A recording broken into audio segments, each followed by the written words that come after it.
your pursuit of happiness is making you unhappy. Throughout all of our lives, we've been taught and by society to pursue everything external, and everything external is going to make us satisfied, happy, whether that's career, relationships. And once we have it, what do you do next?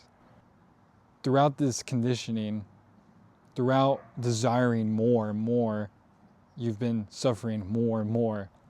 And then you look back and you try to figure out, why am I suffering? So you think and you analyze and you connect the dots and you story tell.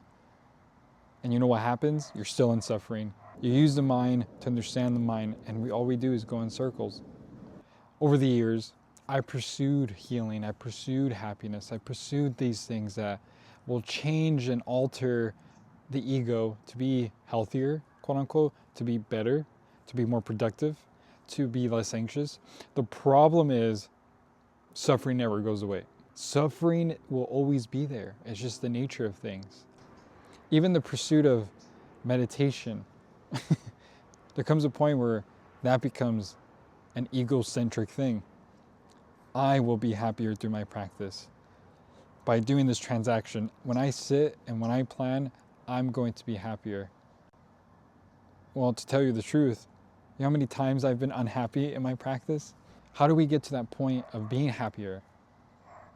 How do we stop externally pursuing? There's nothing wrong with externally pursuing. I'm simply stating, to be truly happy is to recognize something called anicca in Buddhism, which is the impermanence of it and being comfortable with it. Can you be okay with that? Can you be okay with the suffering of life? I know it's a very difficult concept, but being okay isn't being indifferent.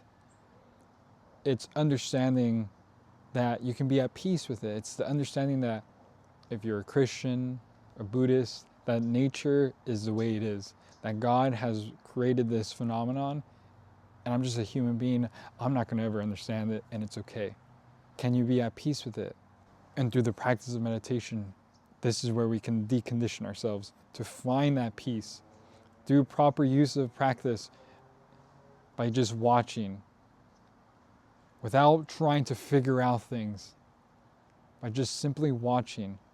The internal knot of conditioning starts to unravel and you start to let it go.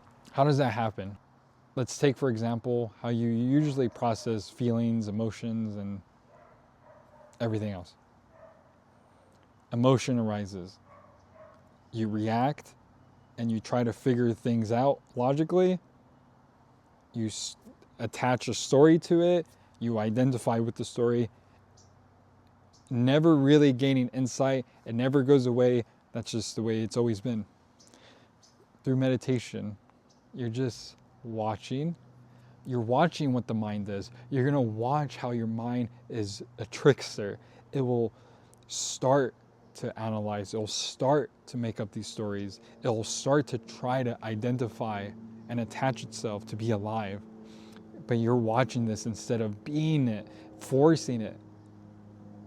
And then you kind of go, wow, my mind does that. I never knew that this is the process of it. Wow, I'm now understanding how my mind plays with me and my emotions. On a deeper level, you no longer try to figure out and react. You're noticing the reaction. You're noticing these things. And you become at peace with it. You're being at peace with the fact that, oh, I do react. I do try to make a story for this. I do identify with this, but it's okay.